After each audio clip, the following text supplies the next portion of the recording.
So, I've been told that it's not cool for me to eat on this podcast, but at least you guys know I'm not a robot. I'm not an AI. But if I was, that's exactly what I would say.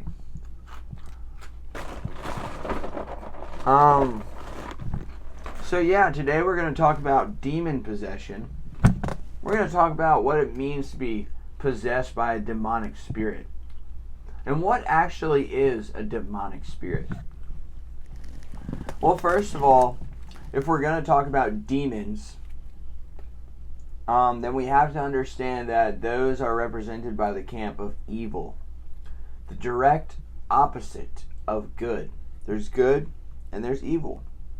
I believe good things are things described that are prosperous for people. I believe that good things are beneficial for people. I believe that in no way, shape, or form, I don't know about that. I believe good things aren't bad things. And so we also have to define bad things too if we're going to define good things. We have to define bad things as things that are harmful to us and to other people. That's the way I would say it. And so if you're not familiar with those vocabulary words, that's kind of a beginner's lesson into the English language. And so basically put, a demonic spirit is a spirit, any spirit that opposes God's will. That's what we're going to define a demonic spirit as. And so, if God says not to practice sexual immorality because you might get pregnant before your time is ready, and you're like, well, God knows when the time is. Yeah, no, He knows, but there's ways that He wants you to handle things. He wants you to be prudent with your actions. He wants you to have self-control. He wants you to practice love, joy, peace, patience, kindness, goodness. And He doesn't want you to have sex outside of marriage because He doesn't like you to be struggling with something that is supposed to be a gift. He doesn't want you to get an STD. He doesn't want you to have your heart shattered because you're connecting with somebody on a deeper level. He doesn't want you to use the gift that He gave human race, sex, like it's not a big deal. He doesn't want you to be just totally dead about it because you've slept with 100 people and not have any feelings about your sexual contact with somebody. Oops. And and when He says that stuff, I mean, just kidding. So yeah, so anything that opposes what God says is demonic. So if you're filled with the spirit of you wanting to enter into somebody's home and spend the night with them and possibly do things that you wouldn't tell your mom about, if that's what you're doing, then I'm just telling you that doesn't pay the big dividends. Do you want to get paid out or not? And you're like, Braxton, I don't care. Well, good. You should care, but you don't. That means you're telling me, which, here's the thing, I know when you say that stuff, you don't care. You do care because what you're doing is going to affect yourself in the future. That's why we're doing things now the right way to prevent that so you don't have it like that. Because we want to do what's best for ourselves in the future so that we can continue to be happy. So that when we want to be happy and not sad, we can be because of the choices that we've made actively that are going to affect us in the future. That includes sexual immorality. And this isn't organized religion. I'm just a guy here telling you I've been practicing abstinence and it works. And I haven't had any problems. I have no shame, no guilt, nothing. And when I do have a wife, because that's something I desire, and you're like, what if you're one of the elect few? I'm cool with that too. But God says that He'll give you all that more than you could ever want or desire. And I desire to have a wife. I desire to be intimate with somebody. So I know I'm going to get it. But the deal is, I'm going to wait for that person because I'm going to be in a better position now that I'm practicing what I'm practicing and being prudent about my actions and decision making, as opposed to not. And so I would say that if you are horned up and you're ready to go and you're going to buy some Hormel chili and go over to your friend's house and do that thing, then you probably shouldn't, because it's not going to pay the big dividends. Do you want to get paid out? The answer is yes. So that's one description of a demonic spirit. Also, robs anything that's going to rob you of your joy, like long term, like alcohol and drugs. I mean, I am the alcoholic, guys. I am the drug addict. Before I came to Jesus, I was the one in the friend group that everybody, like, when they first introduced you to him, they were like, "Is that guy okay?" And they're like, "Oh no, that's just Braxton. He's just always messed up, and that's just like what he's like. So he's good. Just leave him be, and he'll be fine." And so I speak to people about this with all understanding when I say that stuff creates depression and anxiety, and that stuff brings thoughts to your mind that you don't have when you're sober. You know how the intrusive thoughts are horrible to have? Well, when you're drinking every day and you're eating, when you're consuming psychoactive substances every day, your brain changes, and your thoughts change, and your ability to combat those intrusive thoughts declines, and your grasp of what's happening, because you can't remember what happened the day before or really anything that you've done worthwhile in the past few weeks, adds up, and all these things are happening, and you're like anxious, man. You're anxious and depressed. I'm not an anxious or depressed person. I don't get anxious. I'm not depressed about anything. Yeah, I have hard seasons where bad things happen and I'm like, shoot, that kind of ripped a hole, but I have to patch it up, and you keep going. I mean, yeah, that's just something you can't avoid. But as far as anxiety and depression, 99% of it's self-inflicted. You just have to find out what you can do differently that's causing your anxiety and depression, what you can do differently to get it to go away. Like, find the root cause of it. See, the root cause of my anxiety and depression were when I was drinking every day.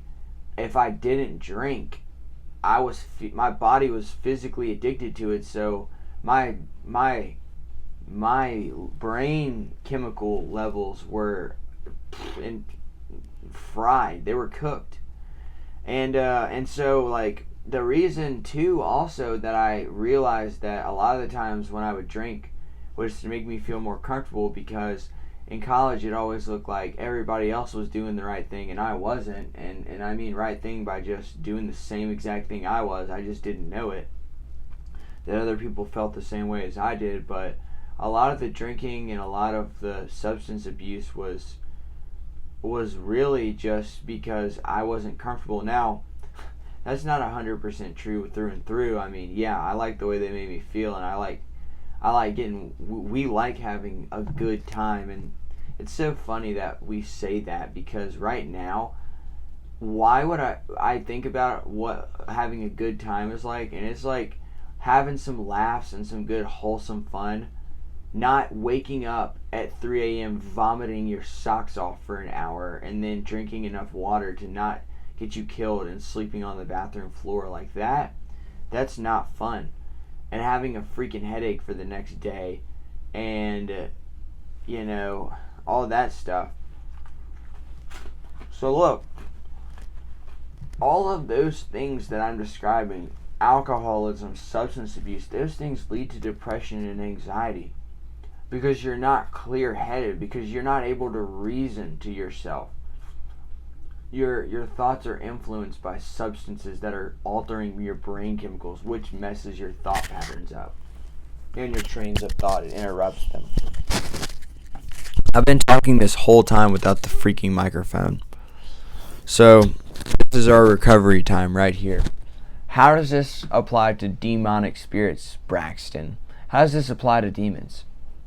Well, like I said, and I'll explain what God's will is, but if it goes against God's will, it's demonic in nature, because if God is the creator and we are his creation, and he made us with detail and design and purpose, whatever we do, and that's our entire purpose for being here, and all of our experiences and everything, then whatever we do that goes against that is considered demonic, because demons are basically just a force that and they're evil and they oppose good, and God is good. And so when I say demonic spirit, yeah, it sounds heavy, because your understanding of the human language and the communication that we have to communicate these types of things are aggressive in nature. They come across aggressive to one who understands English and is grammatically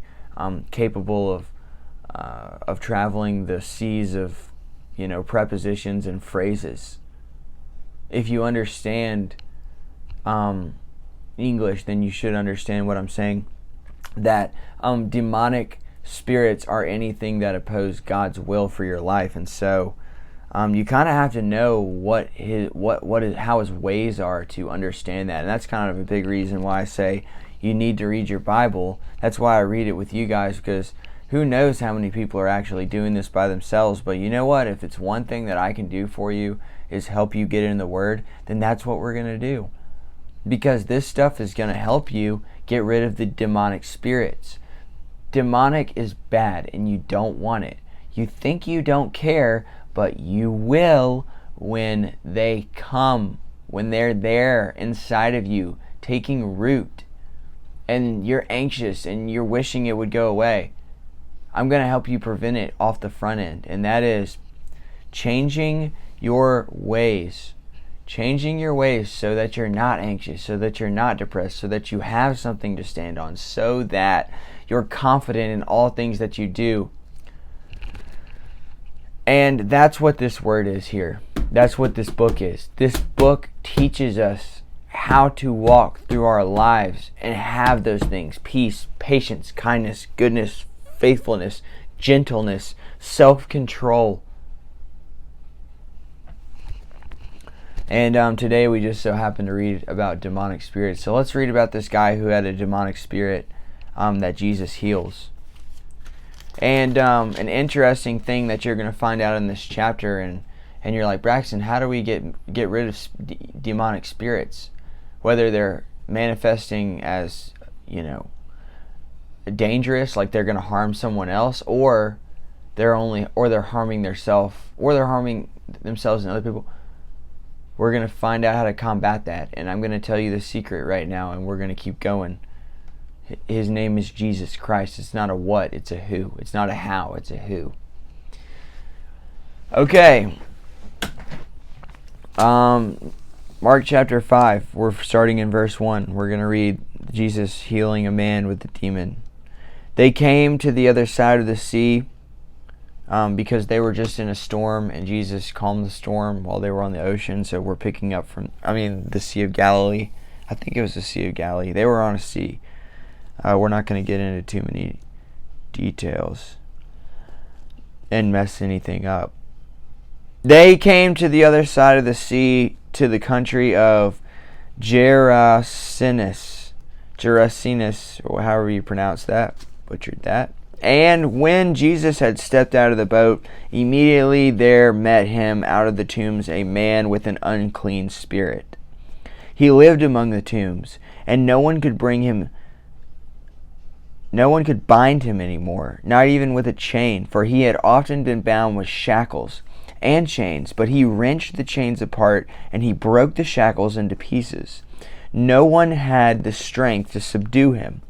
Night and day among the tombs and on the mountain he was always crying out, cutting himself with stones. And when he saw Jesus from afar, he ran and fell down before him and cried out with a loud voice. He said, "What have you to do with me, Jesus, Son of the Most High God? I adjure you by God, do not torment me." For he was saying to him, "Come out of the man, you unclean spirit." And Jesus asked him, "What is your name?" He replied, "My name is Legion, for we are many." And he begged him earnestly not to send them out of the country. Now a great herd of pigs was feeding there on the hillside, and they begged him, saying, "Send us to the pigs, let us enter them." He gave them permission, and the unclean spirits came out and entered the pigs, and the herd, numbering about 2,000, rushed down the steep bank into the sea and drowned in the sea. The herdsmen fled and told in the city and in the country, and people came to see what it was that had happened. And they came to Jesus, and they saw the demon-possessed man, the one who had the legion, sitting there, clothed in his right mind, and they were afraid. And those who had seen it described to them what had happened to the demon-possessed man and the pigs. They began to beg Jesus to depart from their region. As he was getting into the boat, the man who had been possessed with demons begged him that he might be with him. But he did not permit him, but said to him, "Go home to your friends and tell them how much the Lord has done for you and how he has had mercy on you." And when he went away, he began to proclaim in the Decapolis how much Jesus had done for him, and everyone marveled. Now, that is the story of Jesus healing somebody, and I know you're wondering, I have alcoholism, and I want to be set free in Jesus' name, and I have proclaimed Jesus in Jesus' name. Satan, be gone from me. I've proclaimed healing over my life. It's not working, guys.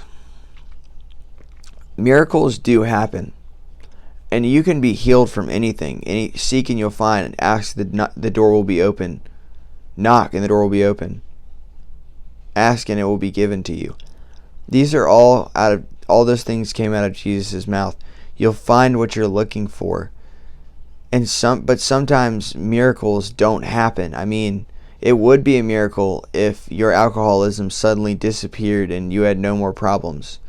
But what I mean when I say that Jesus will save your life is because Jesus has always been here, right? You showed up recently. You got here, 20, 30, 40, 50 years ago? 70 years ago? Jesus has been here from the beginning. In the beginning was the Word, and the Word was made flesh. And the Word was with God, and the Word was God. He has always been here. You just got here. And so you have the option presented to you. Do you go with Him and let Him in, listen to Him, walk with Him, decide He's the captain now? Or do you say, we're going to take another drink. We're going to do it for one more time. It'll be all right. Yep. Been there, done that. I'm not being sarcastic. I'm just telling you. Sometimes the work has to be put in before you see the results. This little mustard seed of faith that Jesus talks about, it has to be watered and planted before it can grow into this magnificent tree of faith that Jesus is talking about in the parable that we read last in chapter 4. And so it might not happen to where you immediately get what you're looking for.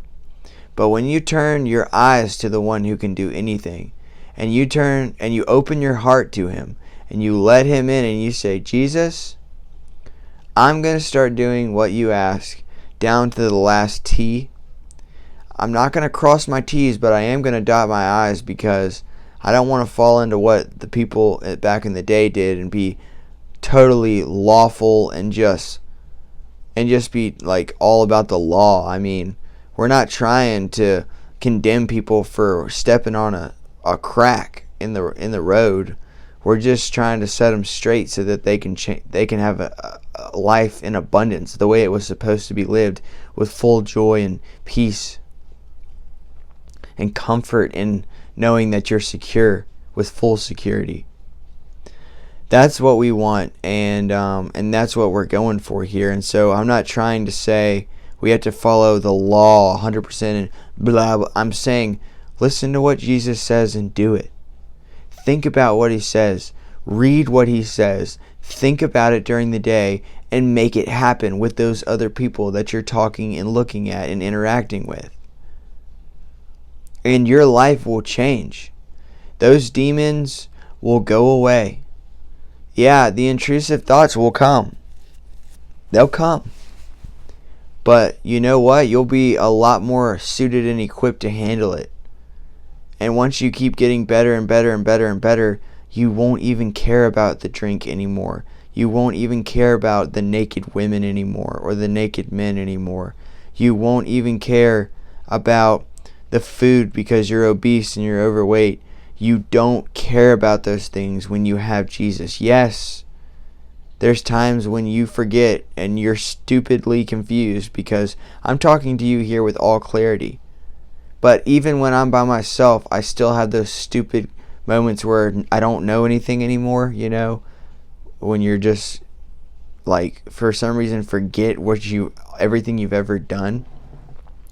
And you're, like, trying to remember, and then the next thing you know, you have a breakthrough and you're like, oh, that was a nightmare.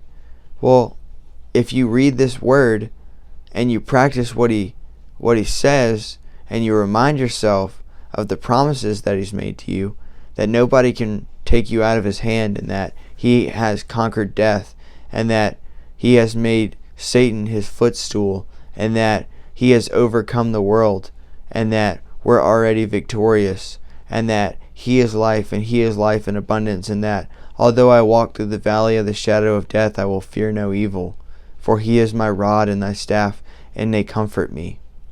When you start to just think about the stuff and the principles that are in here, your life starts to change when you practice it. You think about it and you do it. And then you'll see what you wanted to see. You'll find that mountaintop. And you know who you're going to have to thank for it? Jesus Christ. That's why I say Jesus Christ is going to do it for you. You just have to be willing to accept him into your life. That's the only thing I'm telling you right now.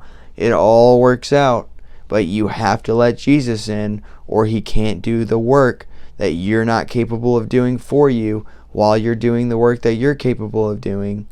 Think about it. Who's going to do the impossible? Not you. You need Jesus, and you need God if you want to live the life that you were designed by God to live. You understand why that's a thing? Yes, that's where we're going to end this video. And on the next video, we're going to talk about Jesus healing a woman, and also this guy named Jairus' daughter, and it's interesting to say the least. We'll talk about that on the next video. Peace.